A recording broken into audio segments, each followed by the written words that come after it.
Dear brothers and sisters, it's the weekend of September 25th. Delighted to see you. I'm in my little office up here at Mary Queen of Peace, and I notice that there's a mirror looking at the back of my head, so you get to see and my front and my back. So great to talk to you. For years and years I was writing a message in the bulletin each week. It took a lot of time, and now it's so much simpler and much more personal. I can talk to you each week on the info letter. So great to be able to speak to you there. I'm going to comment a little bit on today's second reading. By the way, you've all got the little Sunday messel. Some of you have taken it home, and I'm glad you did. We'll be getting some new ones, actually, at the beginning of Advent, of course. Second reading. As for you, woman of faith, or man of faith. It's addressed to Timothy, but in fact, it's every Christian, As for you, woman of faith, or man of faith, that's you. Pursue holiness, righteousness. Righteousness means holiness in the Bible. Godliness, faith, love, endurance, and gentleness. Fight the good fight of faith, and take hold of the eternal life which you are called to. Life is like a battle, isn't it? It's a struggle. As St. Paul says to Timothy, it's a kind of fight the good fight.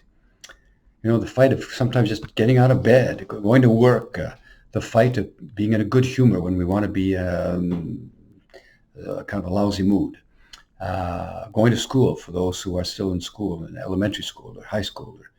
It's a battle every day, keep our health well, not eat too much, keep ourselves well groomed and taking care of ourselves. It's a battle. Life is a struggle. It's really a battle, but it's a wonderful battle.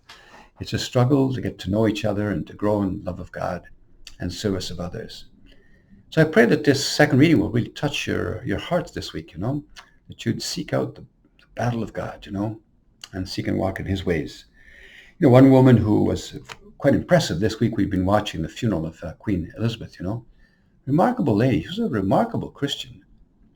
She had she went at one point, she went to meet the leper. She went to a leper colony to meet the lepers and give them handshakes to tell people, hey, these are people too.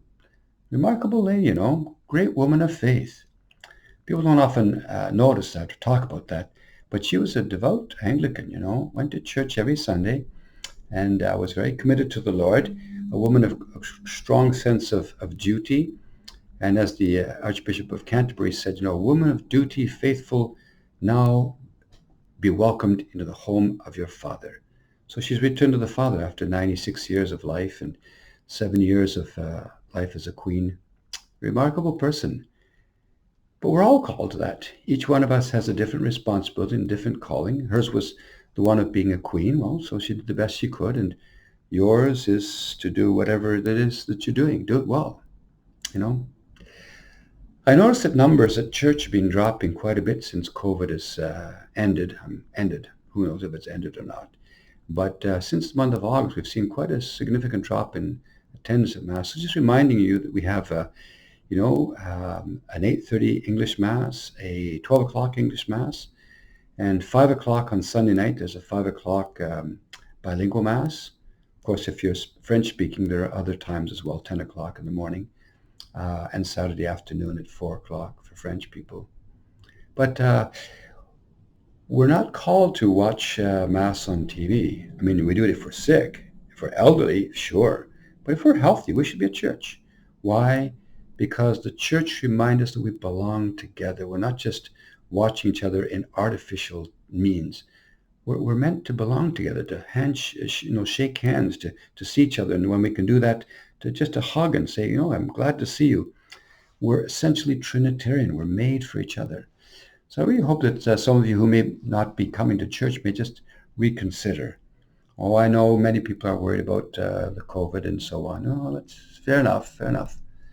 But we can't spend our whole life in fear, I mean, at some point we need to come out of that and risk, that we might get infected. Well, c'est la vie, it's not going to kill us.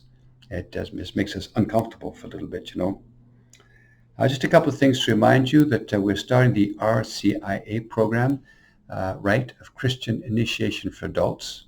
So if you know any adults who have not been baptized or confirmed or simply want to know their faith, they're baptized and confirmed, but they just don't know their faith, the RCIA program is for you. It's on Sunday afternoons, twice a month there. It's a chance to really grow in your faith as an adult and get to know your faith and deepen it, because you only love well what you know well. So you'd be very welcome to come. Most of you have met Father Hervé Abou Yepie.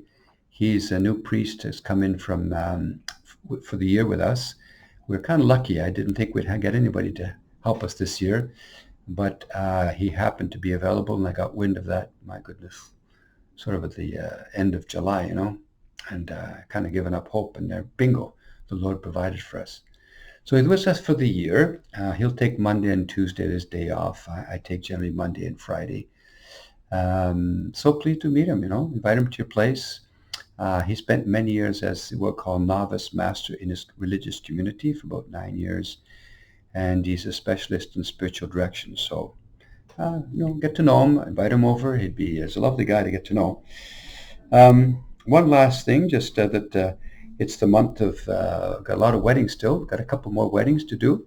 And so I just pray that the Lord bless Vanessa and Alex, who are getting married, and also to bless Lisette and Sebastien, who are getting married in a few weeks.